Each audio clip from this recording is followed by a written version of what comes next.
할렐루야. 제가 얼마 전까지 감사를 했는데 우리 지방에 교회를 이렇게 순회하면서 살펴보니까 교회 학교가 없는 교회가 70%, 80%가 됐어요. 사실 다른 것보다 너무 마음이 아팠더랬습니다. 그것은 아이들이 그렇게 낳는 숫자도 적지만 아이들을 복음으로 이제 말씀으로 이렇게 가르치고 양육하는 그 일이 이루어지지 않고 있다 생각될 때 우리의 미래가 답답해 보이기도 했었습니다. 여러분, 우리 어린이들에게 더 많은 관심을 가져주시기를 바라고 저들을 위해서 기도해 주실 것을 특별히 부탁을 드립니다. 오늘 어린이 주일로 어린이의 나라 천국 이와 같은 제목으로 같이 은혜를 나누도록 하겠습니다. 유대인 사회에서 많은 존경을 받는 인물이 있는데 그 사람이 랍비입니다. 랍비는 교사라는 뜻인데 그들에게는 종교적으로 특정한 지위가 주어지지는 않았습니다. 랍비는 회당에서 그러나 설교도 하고요. 그 다음에 유대계 율법과 삶의 지혜를 가르치는 일을 했습니다. 그 시대에 현인으로 존경받는 인물이 랍비입니다. 여러분 생각나십니까? 저희들 세대에 어렸을 때 초등학교에 그때는 국민학교죠. 국민학교 이렇게 들어가면 선생님이 그냥 대단해 보이잖아요. 그런 것처럼 그때 당시에 이 랍비는 마치 그 이상의 현인으로 존경을 받았어요. 그래서 유대인들은 자녀들을 데리고 와서 랍비의 축복을 받는 것을 아주 큰 기쁨과 영광으로 그렇게 여겼습니다. 이제 칭찬도 해주고 축복해주고. 그런데 어느 날 하나님의 아들이라 하시는 분이 하나님의 능력을 크게 나타내시고 그리고 천국의 복음과 하나님 나라를 전파하고 계십니다. 이 예수님은 수많은 사람들이 따르면서 그분으로부터 죄인들이 용서를 받았어요. 심지어는 병든 사람이 고침을 받습니다. 이 놀라운 하나님의 역사가 나타나는 것을 보고 또 들었습니다. 자, 이 은혜를 눈으로 보고 체험한 사람들이 어린 아이를 데리고 예수님께 나온 거예요. 은혜를 사모하는 마음으로 우리 어린 자식이 격려와 축복을 받기 위해서 간절한 마음으로 예수님께 데리고 나온 것이라 이 말이에요. 지금도 그렇다 그러면 어린이들을 데리고 예수님께 나오지 않을 부모가 어디 있겠어요? 나는 비록 못하더라도 우리 자식만 우리 자녀들에게 축복받게 하기를 소망하는 마음이 부모들에게 다 있지를 않습니까? 자, 본문에 보니까 13절에 이렇게 말씀하고 있어요. 사람들이 예수께서 만져주심을 바라고 어린아이들을 데리고 오매 그렇게 말했어요. 자, 이 말씀을 쉬운 성경인 공동번역에는 어떻게 번역을 해 놓았느냐면 손을 얹어 축복해 주시기를 청하였다라고 되어 있어요. 그러니까 아이들을 데리고 와서 예수님에게 좀 기도해 주세요. 손을 얹어 축복 기도해 주세요. 그런 것이지요. 자, 지금 이 부모님들은 예수님의 축복을 소원하면서 사랑하는 자식을 데리고 나왔습니다. 그런데 제자들이 그 아이들을 질서 있게 줄을 세워서 차례대로 어떻게 기도를 받게 한다든지 그랬으면 참 좋았을 텐데 그렇지 않고 꾸짖고 내쫓았어요. 현대어 성경에는요, 제자들이 선생님을 괴롭게 하지 말라고 나무라면서 그들을 돌려보내노라 이렇게 번역되어 있거든요. 자, 야단친 것은 아닙니다. 아이들이 예수님께 가까이 다가가지 못하도록 막아섰고 내쫓고 있는 그런 모습이. 자, 이때 14절 말씀을 보면 본문 예수님께서 보시고 노하셨노라 그렇게 기록하고 있어요. 예수님께서 보시고 노하시어 이르시되 이렇게 말씀하세요. 노하시어 어린 아이들이 내게로 오는 것을 용납하고 금하지 말라. 하나님의 나라가 이런 자의 것이니라. 15절에 내가 진실로 너희에게 이르노니 누구든지 하나님의 나라를 어린아이와 같이 받들지 않는 자는 결단코 그것에 들어가지 못하리라. 그렇게 말씀하셨어요. 자, 어린아이들이 내게 오는 걸 막지 말아라. 하나님의 나라가 이들의 것이다. 이렇게 말해요. 여러분, 그리고 하시는 말씀이 누구든지 이 어린아이처럼 받들지 않는 자는 결단코 하나님의 나라에 들어가지 못하리라 말씀하셨습니다. 하나님의 나라, 천국을 말하는 것인데 이 천국의 누구의 것이냐? 어린 아이와 같은 자의 것이다. 이래 말씀을 하십니다. 여러분, 어린 아이와 같은 자, 그가 천국에 들어갈 것이고 그렇지 않으면 결단코 천국에 못 들어간다는 거예요. 어린 아이는 약하고 그리고 어떻게 의존할 수밖에 없는 존재입니다. 자기 힘으로 스스로 뭔가를 막 창의적으로 아니면 이렇게 해낼 수 있는 그런 존재가 못 되죠. 누군가의 도움이 아주 필요한, 절대적으로 필요한 그런 존재입니다. 이런 마음으로 오직 주님만 의지하는 사람에게 천국을 주신다, 그런 뜻이에요. 여기서 우리가 생각해 보아야 할 것이 있습니다. 어린아이를 데리고 예수님께 나온 부모님들의 마음입니다. 그 부모님들의 마음과 믿음을 한번 생각해 보세요. 어떤 마음이고 어떤 믿음이었을까요?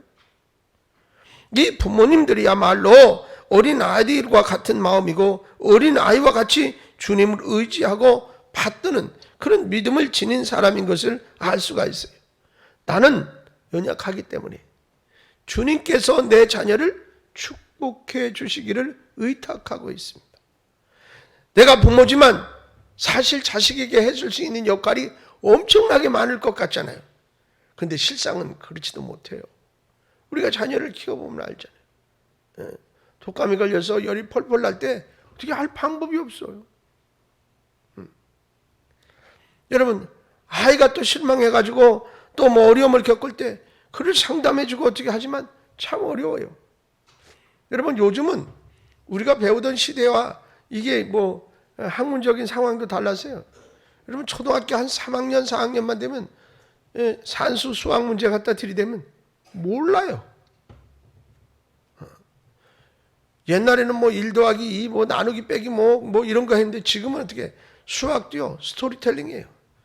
그 상황의 흐름을 이해하지 못하면 문제 손도 대도 못합니다.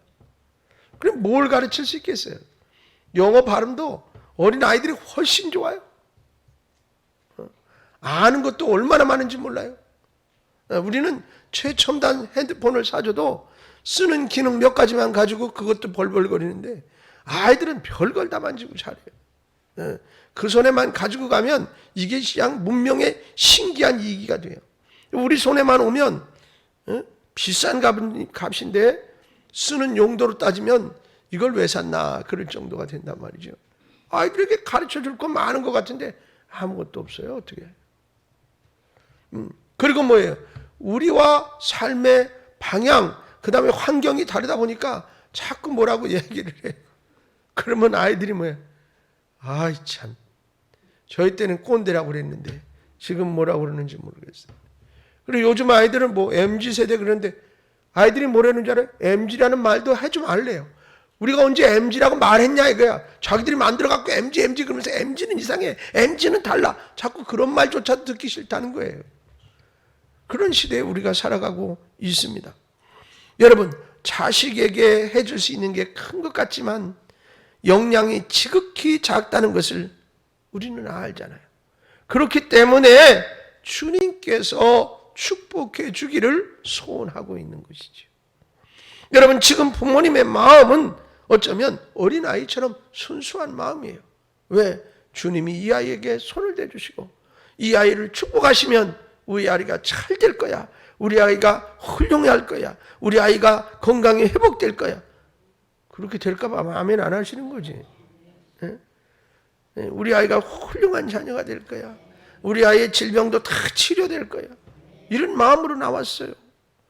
여러분, 그런데 제자들이 어떻게 그 마음을 몰라주고 꾸짖고 그리고 야단을 치고 내쫓았어요. 한마디로 이들은 거부를 당했지요. 거절당했습니다. 다른 말로 좋게 포장을 해서 설명을 하면 희망이 꺾였어요. 희망을 가지고 예수님께 나왔는데 그 희망이 그만 순간 꺾이면서 절망이 됐어요. 예수님께서 우리 자식을 한 번이라도 쓰다듬어 주시기를 소원하였는데 어린 아이와 같은 마음으로 간절히 소원했는데 제자들로 인해서 짓밟히고 그것이 가로막히게 됩니다. 그런데 여러분, 우리 예수님께서 그들에게 어떻게 하셨나요? 16절 본문 말씀을 같이 보세요. 16절 말씀 보시면 그 어린아이들을 안고 그들 위에 안수하시고 축복하시니라 그랬어요. 할렐루야. 이게 지금 부모들이 이렇게 해주시기를 원하고 나왔어요. 그러잖아요.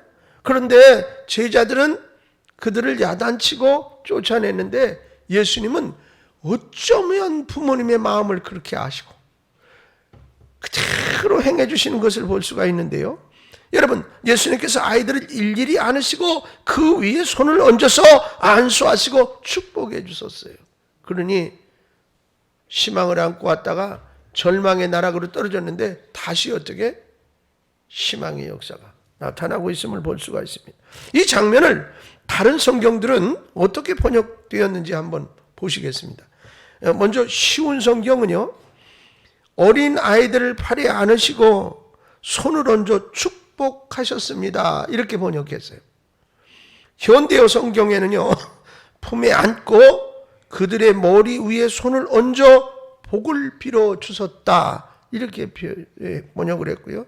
킹 제임스 번역은요, 그들을 양팔로 안으시고 그들에게 안수하여 축복해 주셨다라고 번역을 했고, 새번역 성경에는 그들을 꼭 껴안으시고 그들에게 손을 얹어 축복하여 주셨다. 이렇게 번역했어요. 자, 이 번역된 것을 다 종합해서 그냥 표현을 하면 어린 아이들을 팔에 안으시고 품에 안으시고 양팔을 벌려 안으시고 아이들을 꼭 껴안으시고 손을 얹어서 축복해 주셨습니다. 그런 말씀이 되겠어요. 여러분, 이 표현을 보면 예수님의 표정이 보이는 것 같기도 합니다. 지금 예수님은 아이들을 두 팔로 벌려서 껴안으시고 너무 행복해 하시는 모습으로 그 아이들에게 축복해 주고 계세요. 이 아이들이 너무 사랑스럽고 이 아이들이 너무 예뻐서 어쩔 줄 몰라 하시는 표정입니다. 여러분, 요즘은 아이들이 귀한 때예요. 시골 마을에 가면 애들 울음소리가 그친 지가 오래됐다고 그러잖아요. 그래서 누군가가 말이죠, 귀촌을 해가지고 그 마을에 젊은 사람이 왔는데 아이가 둘 있어. 그러면 그 아이는 동네 아이야. 어르신들이 가다가 말고도 이쁘다 그러고 왜 그러냐면 손주 보는 것 같기도 하고. 우리 마을에 평균 연령이 뚝 떨어졌어요. 그리고 말이죠, 아이들 얼마나 예뻐요. 꼬물꼬물. 아까 찬양하는 거 보세요. 그냥 나와 서 있잖아요. 서 있는 것만으로 한몫한다 이 말이에요. 여러분, 분명히 선생님들이 열심히 가르쳤을 거예요. 그때는 거기서 뭔가 했겠죠, 그렇죠? 근데 이 앞에 나오니까 어른들 다 있는데 얼마나 쑥스러워요. 그래도 대단한 거예요. 여러분, 우리 하은이 어릴 때 보면 연습은 열심히 하는데 성탄절 전날 발표할 때 보면 자고 있어. 아무리 깨워도 안 일어나. 뭐 한번 물어봐야 되겠어. 그때 진짜 잤는지, 자는 척 했는지. 쑥스러우니까 이게 잘 못 나오잖아요. 근데 봐서 여기 나와서 율동하기 시작하면 벌써요, 벌써 이제 그만큼 컸어요. 자기 판단을 할 줄 알고 그렇게 돼. 근데 서 있기만 해도 얼마나 이쁩니까? 그래서 그냥 서 있는 거를 자기 손주 그냥 사진 찍느라고 그 뭐 율동도 하나도 하지도 못하고 푹 서 있어도 말이죠. 그리고 이제 그 아까 처음 찬양하고 율동했던 아이들은 앞에 아이들이 1학년이에요. 1학년 이제. 그런데도 그 K-팝이 유명한 이유가 있어. 어려서부터 그런 DNA가 있는지 얼마나 이쁩니까? 여러분, 그런데 예수님도 마치 그런 모습 아니셨을까? 그냥 보기만 해도 이뻐서 내가 가진 것을 다 뭔가를 해주고 싶은 마음으로 그 어린아이를 꼭 끌어안으시고 축복해 주시는 모습. 여러분들도 아마 이 어린아이들이 예쁜 것처럼 갑자기 우리 손주도 생각나고 말이죠. 그렇죠? 여러분도 그렇게 느껴지리라 믿습니다. 이 모습은 예수님께서 어린 아이들을 사랑하시는 그리고 섬기시는 모습이라. 예뻐서 꼭 껴안으시고 아이들을 섬기시는 마음으로 아이들의 머리에 손을 얹고 축복해 주셨어요. 그런데 여러분, 지금은 이것도 잘 못하는 시대가 됐다. 교회 아이들 아니면 동네 아이들 이쁘다고 말이죠. 손이라도 잡고 끌어안고 뽀뽀라도 해줘봐요. 큰일 납니다. 좋은 건지 나쁜 건지 잘 모르겠어요. 여러분, 예수님이 이 축복이 어떻게 이루어진 것입니까? 부모들이 어린아이와 같은 마음으로 자식을 주님 앞으로 데리고 나왔기 때문에 이와 같은 축복이 일어난 줄로 믿습니다. 여러분들도 늘 자녀들을 위해 기도하고 계시리라 믿습니다. 그때 뭐라고 기도하시나요? 하나님, 제가 아이들 필요한 거 다 해주면서 잘 키우고 있습니다. 걱정하지 마십시오. 그렇게 기도합니까? 그렇게 기도하진 않잖아요. 하나님이 주신 이 아이들을 잘 키워야겠는데 주님, 나는 너무너무 부족하고 연약합니다. 아주 초등학교 한 5학년, 6학년, 뭐 중학교 1학년 이때 되면 사춘기 나봐요. 참, 내가 이 자식을 낳았나? 진짜 낳은 거 맞나? 전혀 말이 안 통해. 막 벽에다 대고 얘기하는 것 같아. 벽에다 대고 얘기하면 메아리라도 들리지. 답답하게 이럴 데가 없어. 내가 하는 대로 반대로만 해. 그래서 옛날에 청개구리 그런 얘기 가르쳤는가. 얼마나 답답해. 그럴 때 할 수 있는 게 뭐예요? 하나님이 맡겨주신 이 자녀를 정말 잘 키우고 싶어요. 자식에게 안 해주고 싶은 마음이 부모가 어디 있어요? 다 잘해주고 싶고 훌륭한 인물로 키우고 싶지. 그런데 어떻게 해야 될지 모르겠다니까요. 어떻게? 지금 한번 가만히 생각을 해보세요. 우리 자녀들이 다 커서 손주 이렇게 보고 그럼 하나님의 은혜였어 진짜. 그리고 말이죠, 자기들이 알아서 다 컸어. 알아서. 우리가 무슨 엄청난 능력이 있어서 뭐 잘해준 것 같지만 사실은 능력의 한계에 부딪힐 때가 얼마나 많습니까? 세상은 워낙 험하고 세상은 워낙 흉하고 내 힘으로 이 아이를 다 지켜줄 수도 없고 내 힘으로 아름답고 복되게 키울 수가 없어요.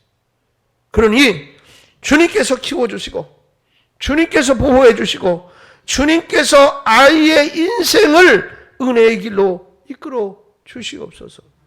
이렇게 기도하지 않습니까? 이것이 어린아이의 마음으로 드리는 기도일 겁니다. 전적으로 하나님께 맡기고 드리는 기도, 어린아이와 같은 이 기도를 하나님이 받으시고 복을 내려주실 줄로 믿습니다. 천국은 어린아이와 같이 받드는 자의 나라라 말씀하셨어요. 이 부모님의 마음이 어린아이와 같은 믿음으로 나오니까 그 마음을 보시고 이 아이들을 끌어안으시고 손을 얹어 축복해 주셨습니다. 지금 이 자리에 앉아 예배드리는 여러분 그렇습니다. 나는 연약하고 부족하지만 내 삶을 주님께 맡기고 주님의 은혜를 바라고 주님을 의지하는 마음으로 우리가 나와 예배합니다. 내 삶은 물론 사랑하는 자녀들의 삶도 우리 주님께 의탁하면서 주님께서 손을 얹어 축복해 주시기를 바라는 마음이 가득하다 그 말입니다. 주님의 도움이 필요하고 주님의 은혜가 필요하기에 십자가 앞에 나왔습니다. 이런 어린 아이와 같은 믿음이라. 그래서 여러분은 주님의 은혜로 천국의 주인이 되신 것입니다. 제가 언젠가 어느 교회에 초병을 받아서 설교를 하게 됐습니다. 예배 전 한 집사님이 찬양을 인도하는데 그 찬송을 인도했어요. 주의 친절한 팔에 안기세 찬송을 막 부르더니 중간에 그 교회는 이상하게 또 전주를 하고 중간에 2절 하고서는 또 쉬었다가 또 다시 3절을 이렇게 부르대요. 그러면서 뭐예요? 여러분, 주의 팔에 어떻게 안겨야 할까요? 그리고 멘트를 했어요. 그때 어디선가 푹 그랬더니 성도들이 막 깔깔깔깔 웃었어요. 그때 저는 그런 생각을 가졌어요. 그 찬송을 듣고 그 멘트를 듣고 누군가 푹 그러니까 웃고 있지만 정말로 주님의 품에 푹 안겼으면 좋겠다. 푹 안겼으면. 여러분 아이들이 어릴 때 이제 이쁘다고 다른 사람이 안아주면 아이가 불편해해요. 근데 얼른 엄마가 받아서 다시 안으면 아이가 잠잠해지잖아요. 엄마 품이 행복한 거죠. 어머니 품보다 행복한 품이 어디 있겠어요. 여러분 정말로 어린아이가 어머니 품에 안겨서 새근새근 잠자는 모습은 동화 같아요. 얼마나 평온하고 아름답습니까. 여러분 주님의 품에 우리가 안겼다면 아마 그런 모습 아닐까 그런 생각이 들었어요. 여러분 이 마음이 어린아이와 같은 마음이 아닐까? 어린아이처럼 주님의 품에 푹 안기는 여러분 되시기를 주님의 이름으로 축원합니다. 누가복음 10장에 보니까요, 예수님의 제자들이 복음을 전파하고 돌아와서 예수님께 보고했어요. 뭐라고 보고했느냐? 주의 이름으로 귀신들도 우리에게 항복을 하더이다. 주의 이름이면 모든 것이 다 해결됩니다. 그런 말이에요. 그때 예수님께서 성령으로 기뻐하시면서 아버지께서 이렇게 감사의 기도를 드립니다. 여기 누가복음 10장 21절 말씀에 이렇게 기록되어 있어요. 천지의 주제이신 아버지요, 이것을 지혜롭고 슬기 있는 자들에게는 숨기시고 어린 아이들에게는 나타내심을 감사하나이다. 옳소이다. 이렇게 된 것이 아버지의 뜻이니이다. 이렇게 기도하세요. 여러분 여기서 어린아이는 누구를 가르치는 걸까요? 바로 제자들입니다. 제자들은 어린아이처럼 주님의 말씀을 그대로 믿었고 그대로 받아들였고 그대로 순종했다. 그러니까 몸은 어린이가 아니에요. 그러나 그 마음은 주님이 가르쳐 주신 대로 순수하게 그렇게 믿고 따르고 받아들였더니 라는 것입니다. 여러분 그랬더니 하나님의 나라가 전파되었고 병자가 고침을 받았다. 그런 얘기예요. 여러분 결코 지혜롭고 슬기로운 사람에게 이런 역사를 베푸신 것이 아니에요. 힘이 있고 능력이 있는 사람에게 하나님의 나라가 주어진 것이 아니라 그 말이에요. 여러분 어린아이같이 주님만 의지하는 사람, 지금 현재 이 누가복음 그 10장에 나타난 사람은 주님만 의지하는 어린아이와 같은 순수한 마음을 가진 제자들에게 이런 말이에요. 여러분 성경에 나타난 수많은 기적들이 있어요. 수많은 병자들이 고침을 받습니다. 예수님은 자기에게 나온 그 많은 병자들을 그냥 돌려보내신 적이 없어요. 가만히 생각해 보니까 이 병자들은 모두 주님이 아니면 나는 살 수 없습니다. 어린아이와 같은 그 마음을 가지고 예수님에게 나왔던 사람들이에요. 왜 그러냐면 이제는 세상적인 방법을 다 해봐도 안 됩니다. 이건 주님밖에 안 됩니다. 라는 마음으로 나온 이들이라. 여러분 그래서 다윗의 자손을 목 놓아 불렀고 예수님을 만날 수 없게 되자 지붕 위로 올라가서 지붕을 뚫고 예수님께로 침상을 내리기까지 했어요. 이것이 어린 아이와 같은 마음이요 어린 아이와 같은 믿음이라. 여기에 주님의 은혜가 임한 줄로 믿습니다. 오늘 본문에 예수님께서 아이들에게 손을 얹어 축복하시는 이 축복이 어떻게 이루어진 것이냐? 어린 아이와 같은 마음으로 나온 부모님의 믿음 때문인 줄로 믿습니다. 여러분 이 세상에서 가장 강하고 능력 있는 기도가 하나 있어요. 바로 어머니의 기도예요. 바로 아버지의 기도입니다. 왜냐하면 내 자녀들을 위하여 부모만큼 뜨거운 사랑으로 기도할 수 있는 존재가 없기 때문에 그렇습니다. 자녀를 향한 사랑의 기도, 자녀를 향한 눈물의 기도, 그 기도만큼 능력 있는 기도가 어디 있겠습니까? 자식을 위한 부모의 기도는 능력의 기도요, 아름다운 기도예요. 지금이야 시대가 너무너무 좋아져서 뭐 어디를 있든 외국에 있든 영상으로 서로 바라보며 통화도 하고 그런 시대잖아요. 옛날에 자식을 아들을 군대 보내놓고 어머니가 제대로 잠잔 부모가 없어요. 거기 한번 가면 뭐 연락도 제대로 되지도 않고 뭐 어렵고 힘들고 그런 곳에 자식을 사지로 내몬 것 같으니까. 그래서 옛날에 어떤 부모님들, 신앙생활하는 부모님들은 매일 말이에요. 겨울에도 담요 하나 걸머지고, 그리고 교회 가서 마룻바닥에서 기도하다가 졸다 그 전에 그런 일화들이 있잖아요.